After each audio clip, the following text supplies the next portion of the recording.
राधे राधे। हरे कृष्णा। आप सभी का दिन शुभ हो।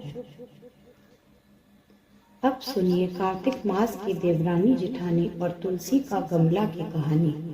एक कन्या थी। जब वह थोड़ी बड़ी हुई और उसको समझ आने लगा, तब से वह तुलसी माता जी का पूजन करने लगी। उसके प्रतिदिन का नियम था कि तुलसी माता का पूजन करने के बाद ही खाना खाती थी। जब वह कन्या शादी के लायक हुई, तब उसके माता पिता ने उसकी शादी करवा दी।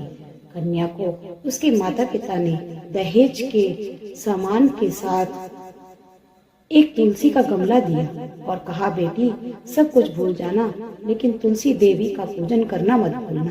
कार्तिक मास आने ही वाला है। तुम रोज नियम धर्म से कार्तिक स्नान करना। तुलसी को सींचकर सास ससुर और पति को खिलाकर ही भोजन करना। कोई दुख हो तो तुलसी देवी से कहना। लड़की विदा होकर ससुराल गई और वह प्रतिदिन सवेरे उठते ही पूजा करती और फिर उसके बाद ही खाना खाने बैठती थी।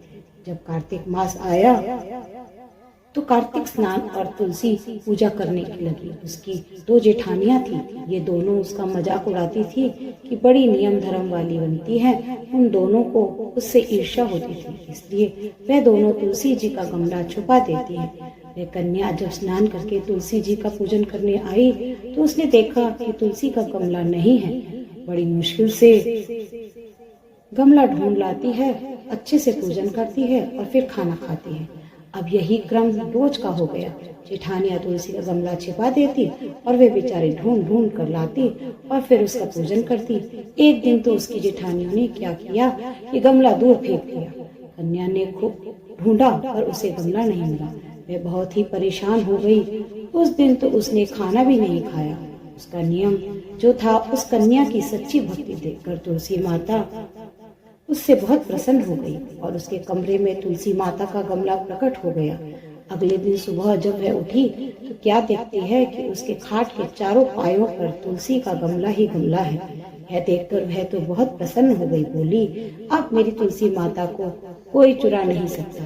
पूजन करने के लिए भी कहीं और जाना नहीं पड़ेगा और कोई मेरी तुलसी माता को फेंक भी नहीं सकेगा। अब तो वह जल्दी से उठकर स्नान करती और तुलसी माता का पूजन कर लेती। जब वह खाना खाने बैठती तो उसकी जेठानियां मजाक करने लगी कि लो, देवरानी का नियम धर्म पूरा हो गया। उससे पूछती, क्या हुआ देवरानी जी, तुलसी जी का पूजन कर लिया क्या? तो देवरानी धीरे से बोलती है, हाँ दीदी कर ली। जेठानियां बोली, कहाँ से कर ली? पूजा गमला तो हमने फेंक दिया था। देवरानी कहती है, दीदी देख लो, मेरे कमरे में खाट पर तुलसी जी लगी हुई है।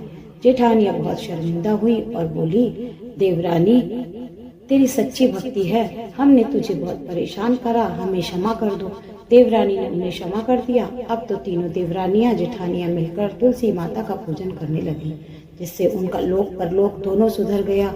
घर के खुशहाली, समृद्धि और प्रतिष्ठा में 4 गुना वृद्धि हो गई। तो हे तुलसी माँ, जैसे कन्या को दिया वैसे सबको धन धान्य और आरोग्य, सौभाग्य, सुख प्रदान करना। कहानी को सुनने वाले, ओंकार भरने वाले सभी भक्तों को देना। जय तुलसी माता।